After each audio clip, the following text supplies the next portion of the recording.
tarixində çox ağırlı azınlı günlər idi. 20 yanvar faciəsi, Xocalı soyqırımı, torpaqlarımızın bir hissəsi işğal olundu. Azərbaycan iqtisadiyyatı dağıdıldı. Sovet imperiyası zəli kimi bizə yapışaraq qanımızı soyurduğu bir dövr idi. Bu dövrdə xalqın rəhbərə, sərkərdəyə, yol göstərən bir ataya ehtiyacı vardı.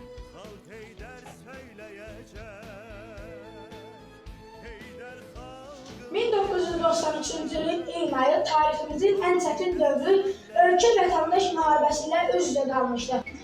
Bu zaman qara buludlarla örtülmüş səmalarımızda Heydər Əliyev adlı bir günəş parladı. Elə bir günəş ki, xalqın ürəyinə çökmüş cəzəni aydınlatacaq, işğal edilmiş Qarabağ dərdini dünya ölkələrinin qulağına sənədlər sübutla çatdıracaqdır.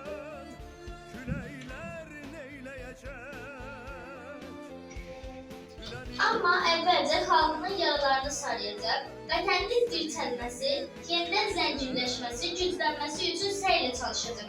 Parlayacaqdır ki, həm özü xalqından güc alsın, həm də xalqına nur olsun, güc olsun. Onun gəlişi tariximizə qurtuluş kimi yazıldı. Xalq rəhbərinin gəlişindən sonra ümidlə, inanla doldu.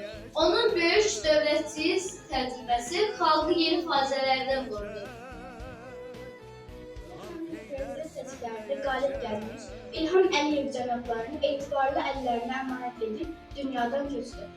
O həm də eyni zamanda xalqının, millətinin Qarabağ qovuşması arzusunu oğluna əmanət edib ədəbiyyata qovuşdu. Şükürlər olsun ki, bu arzu 2020-ci il 44 günlük müharibəmizdə muradına çatdı. Qarabağ torpağı işğaldan azad oldu. Qarabağ Azərbaycandır. Ruhun şad olsun, dahi rəhbər. Bir günəş parladı zülmət səmada, yanaraq nur oldu millətə xalqa.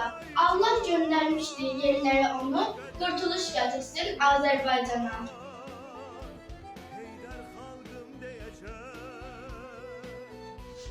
Güclü rəşadətli bir ordu qurdu, vətəni böhrandan, şərdən qorudu.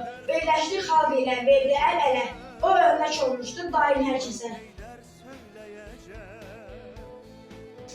Tutdu əllərindən bir körpə kimi dirsətdi, qaldırdı ayağa yurdun. Qarabağ dərdin yayıb dünyaya, görməkdir arzusu azad torpağı.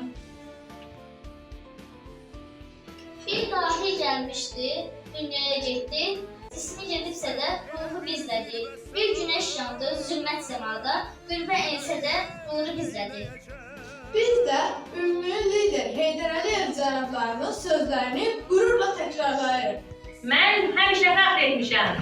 Buyurun!